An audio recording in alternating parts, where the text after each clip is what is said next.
Sophia, stay quiet. This voice on the phone is begging me for the emergency authorization tokens. Dad, hang up right now. I am standing right here in front of you with my coffee. But it sounds exactly like you. It's a perfect neural synthesis of your pitch and tone. It's a total scam. Give me that phone and let me disconnect it.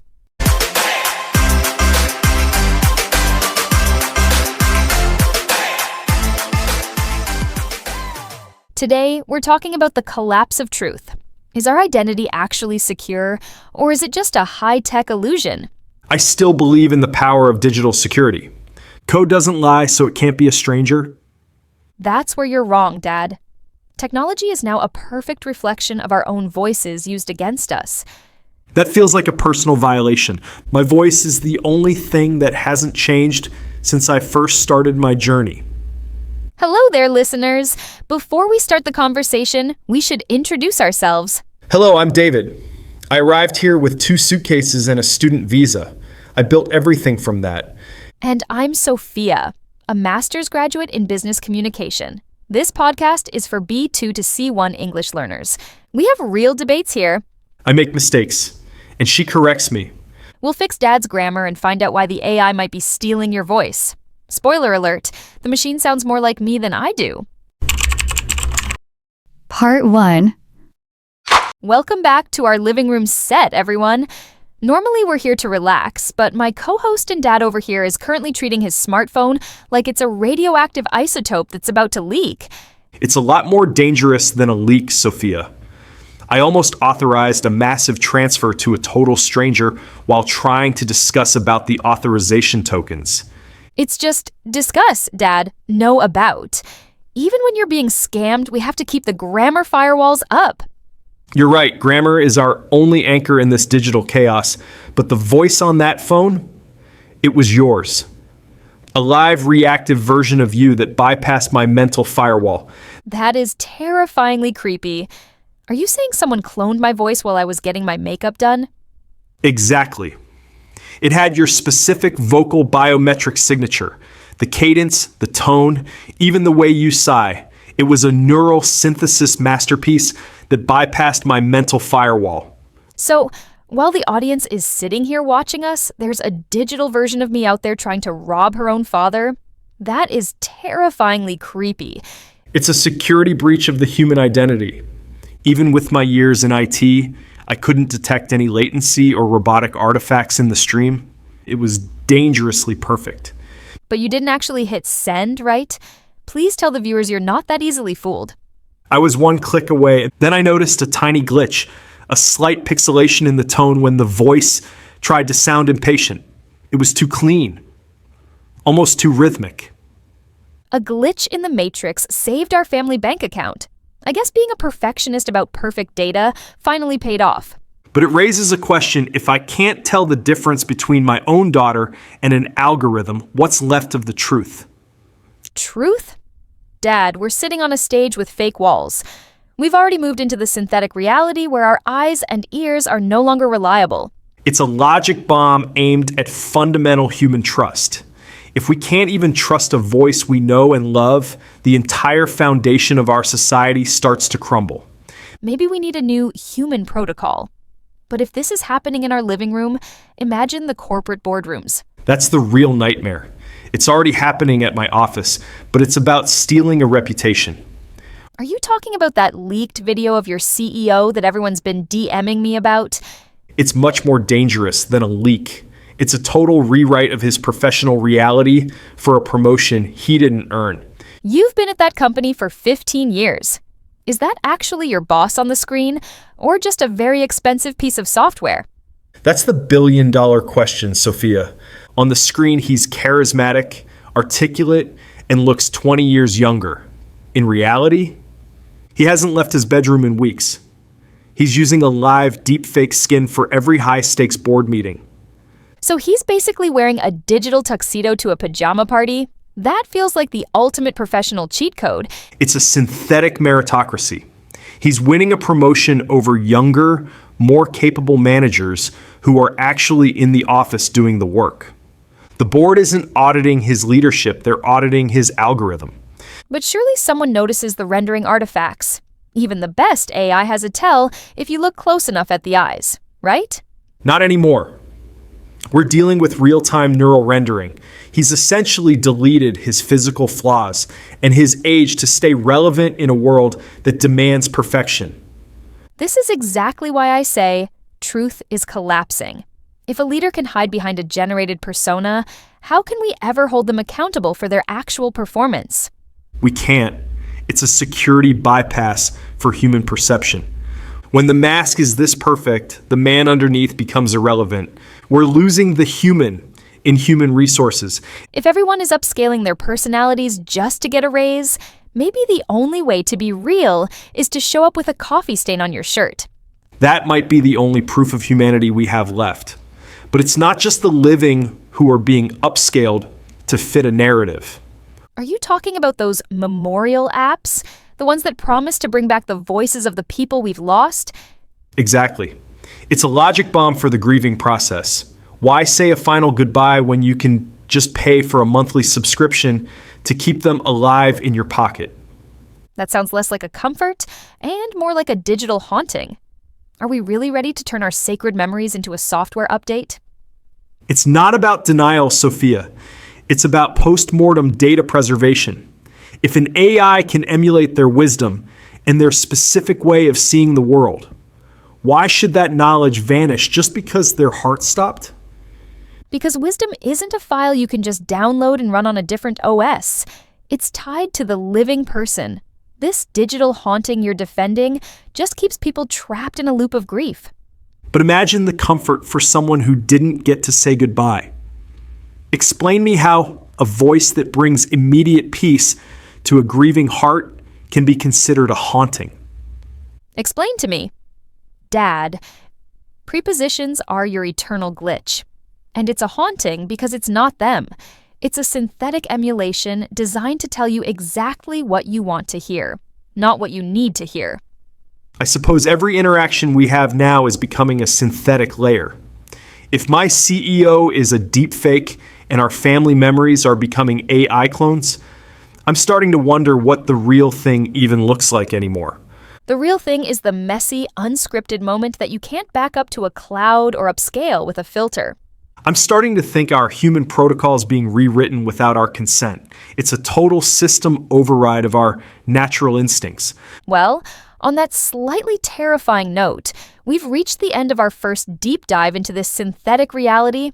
I think I need a manual reboot after all this talk of digital ghosts. My brain's latency is hitting record highs. We're going to take a quick break to check our own human protocols, but don't go anywhere. When we come back, we'll see if my grammar can survive the next round of this high-tech debate. Stay with us. We'll be right back. Part 2. Dad, I was looking at that old photo of us at the Grand Canyon on the digital frame. Since when did you wear that designer jacket back in 2012? I didn't. I just ran a style transfer on the metadata of my memories because the original version looked too dated for a 2026 display. So, you're literally rewriting our family history to match a synthetic aesthetic? That's not a memory, Dad. That's just data manipulation. Think of it as a firmware update for my life. Why should I be stuck with a low-res version of my past when the technology allows for a better cache? Because the low-res version was the truth. By upscaling your clothes, you're deleting the actual struggle of those 2 suitcases you always talk about. The struggle is still in my head, Sophia. I'm just optimizing the visual output for the people visiting our living room.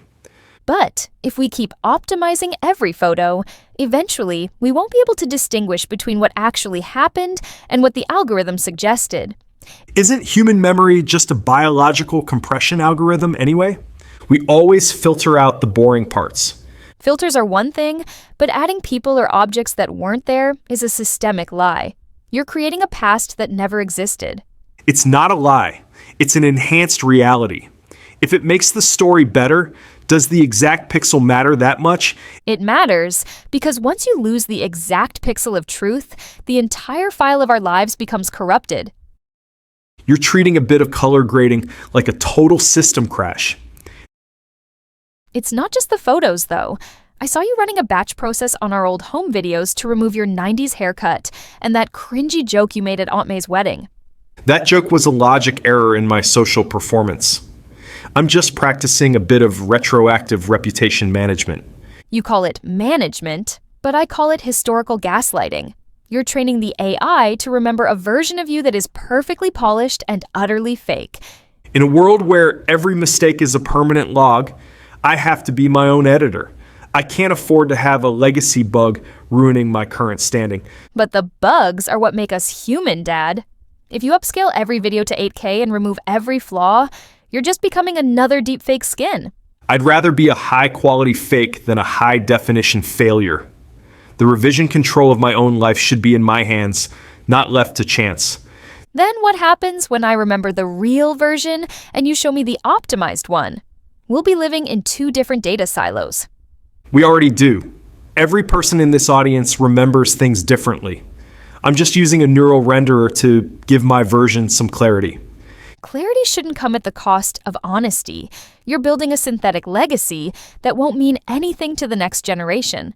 At least the next generation won't have to see that 90s haircut in ultra-wide resolution.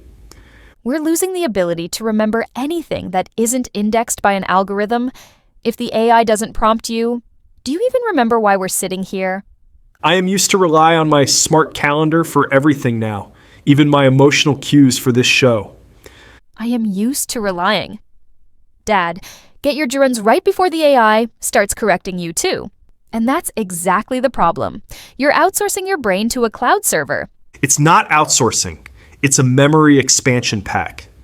Why waste biological storage on dates and facts when I can save that space for complex IT logic? Because when the server goes down, your identity goes with it. You're suffering from digital amnesia and you don't even realize it. I realize that I have more bandwidth for the present because I don't have to carry the weight of the past. But the past is your root directory. If you let the AI manage it, you're just a guest in your own life. Maybe being a guest is more relaxing than being a 24/7 administrator of a messy, unorganized history. Well, before we all forget who we are entirely, let's take a second to let this synthetic conversation sink in. I think my brain needs a hard reset after that grammar correction. My latency is through the roof. We're going to take a quick break to sync our biological clocks, but stay with us for part 3. Don't go anywhere. We'll see if the real us comes back after the commercials. Part 3. Dad, if everyone keeps upscaling their lives like you do, we're going to need a Turing test just to have dinner. How can I be sure I'm talking to the real you and not a high-fidelity language model right now? That's the zero-trust reality of 2026, Sophia. I have to prove I'm human more often than I have to prove my credentials as an IT manager. It's exhausting to live like a constant suspect in your own home. We're so busy looking for rendering artifacts or digital glitches that we've forgotten how to actually connect. Skepticism is our only reliable firewall in a world of limitless synthesis. If I don't verify the source, I'm just a vulnerable node in a massive global phishing network. But isn't that a lonely way to live, Dad? You're treating your own family like a potential security breach. Security is often lonely, but it's the only way to protect what's left of the truth. I'd rather be safe and suspicious than be fooled by a beautiful, perfect algorithm. But you're missing the point of being human. If we can't trust our eyes and ears without a biometric hash, what is the value of our relationships? The value is in the verification. When I finally confirm it's you, that match feels more secure than it ever did in the old unencrypted world. That's a very mechanical way to define love. You're replacing intuition with a cryptographic handshake, and it's stripping the soul out of our conversations. I'm not stripping the soul. I'm just protecting the root directory of who we are. In a world of deep fakes, blind trust is just another word for system failure. But if we never lower our firewalls, we'll never have a genuine moment again. We'll just be two isolated servers sending encrypted pings back and forth. Maybe that's the evolution of the human protocol. We have to become as sophisticated as the machines that are trying to mimic us. Then the machines have already won. They've forced us to stop acting like people and start acting like authentication software. It's not about winning. It's about data integrity. I want to be 100% sure that the memories I'm making are with my real daughter, not a cloud-based emulation. And I want a father who doesn't look at my face and see a pattern recognition challenge. We're looking for a technical patch for a leak in our humanity, and it's not working. Well, I don't have a software patch for my throat yet, Sophia. Wait, actually that's it. I realized something while we were arguing earlier. Your annoying habit of clearing your throat is actually my favorite thing about you today. My physical defects are now being celebrated? That's a strange way to view my aging process, Sophia. It's more than just a habit. It's an anomaly detection strategy. No AI would ever program a throat-clearing sound that loud or that awkward. So my glitches are actually my security credentials in this world of deepfakes. It seems being unoptimized is the new luxury in 2026. Exactly. The flaws are the only things that aren't indexed or upscaled by some massive data farm. Well, in that case, I look forward to hear more of your stumbling. Compliments, Sophia. It's look forward to hearing, Dad. Don't let your excitement for being human ruin your gerunds. Right. I suppose my legacy bugs really are my only true proof of humanity. The AI is trained on perfection, but perfection is boring and predictable. Your mistakes are your unique digital fingerprints that can't be easily stolen or replicated. In my office, we spend billions of dollars trying to eliminate every single bug in the system. Now you're telling me those bugs are the only reason you actually trust me. In a world of limitless synthesis, the only thing we can't fake is the mess. If a voice sounds too clean or a face looks too perfect, my internal firewall immediately goes up. It's a complete reversal of how I've lived my professional life for the last 20 years. I've tried to be a perfect machine, only to find out my crashes are what make me valuable. We've been conditioned to delete our awkward moments and filter our skin into oblivion. But those unscripted pauses and stumbles are the only things that still feel live. Maybe I should stop using that AI-powered noise cancellation during my high-stakes board meetings. If I sneeze or cough, at least they'll know I'm still a breathing human being. That sneeze would probably be the most honest thing they've heard all day. It's a system override of that fake, polished corporate persona you usually wear. I never thought I'd be proud of my own system errors, but here we are on national television. My lack of professional polish is actually my strongest authentication method. Let's embrace the low-res moments of our personalities instead of hiding them. They are the only things the algorithm can't steal and sell back to us as a subscription. I agree. I've spent too much time trying to be the admin of my own history. I think it's time to log out of the perfection and just inhabit the present moment.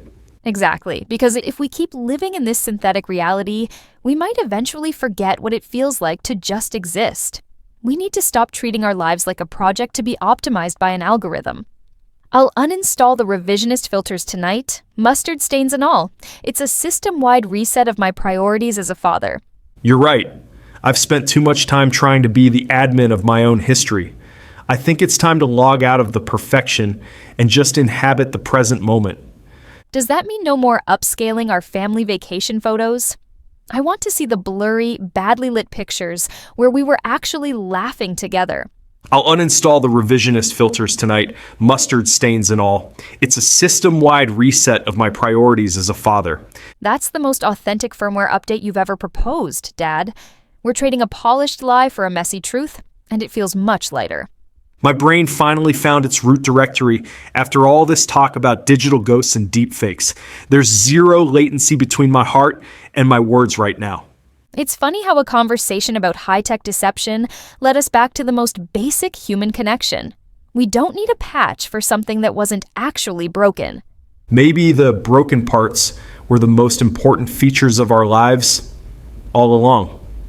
I'm ready to embrace the raw data of being a dad who makes bad jokes. And I'm ready to be the daughter who corrects your grammar without feeling like an adversarial network. This is the human protocol we should have been following from the start. I suppose this is where we tell our listeners to do the same in their own lives. Don't let the algorithms rewrite your memories or your unique identity.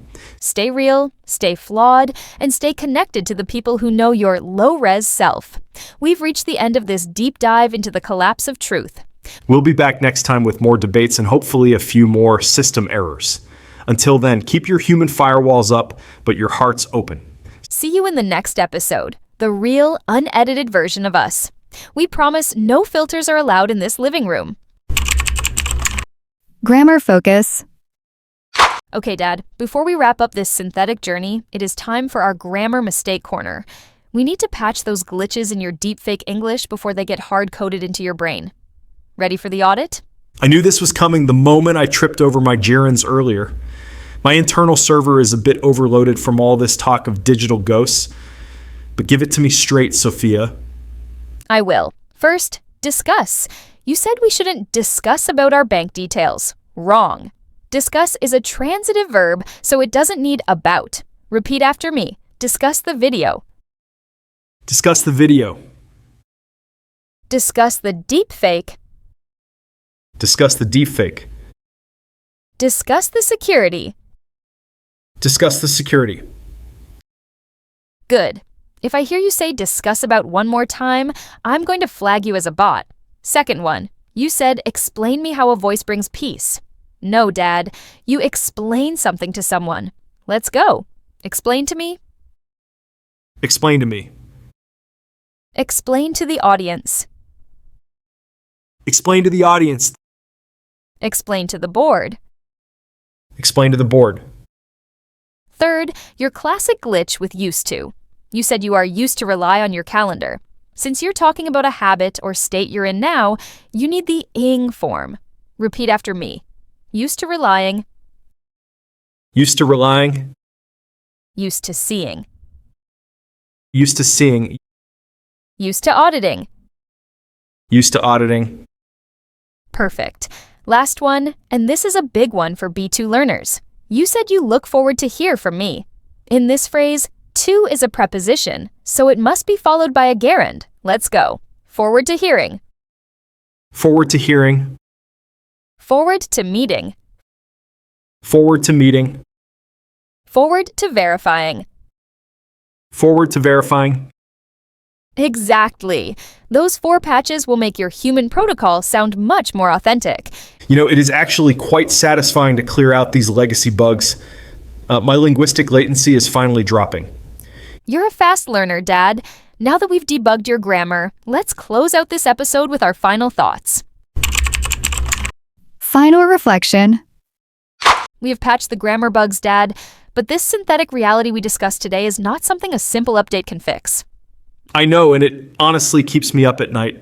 We are building a world where our own voices can be used as weapons against us. But you have to understand that perfect truth was always an illusion anyway. Before AI, people just used different kinds of masks and filters to hide who they really were. Maybe so, but at least those masks were human.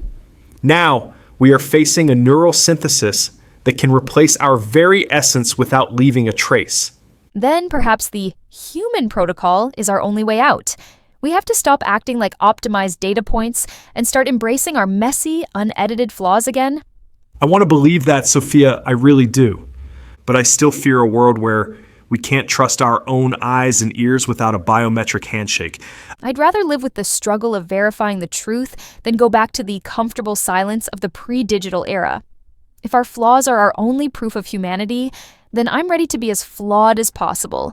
It's a terrifying price to pay for authenticity. Living has always been a high-stakes game, Dad. Wrap up. That is all for today. And I think I need a complete system-wide reset after this talk. My brain feels like it's suffering from major latency issues. It should feel that way, Dad. The world is moving faster than our firewalls can handle, and we can't afford to look away from the pixelation of our reality. Well, I'm still looking for the undo button for this century. But at least I'm asking the right questions now. Thanks for joining our deep dive into the collapse of truth, everyone.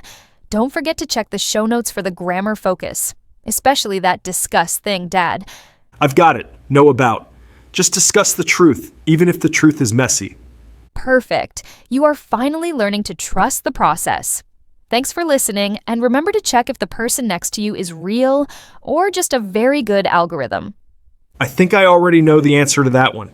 This was Sophia and Dad. Stay sharp. Sophia, stay sharp.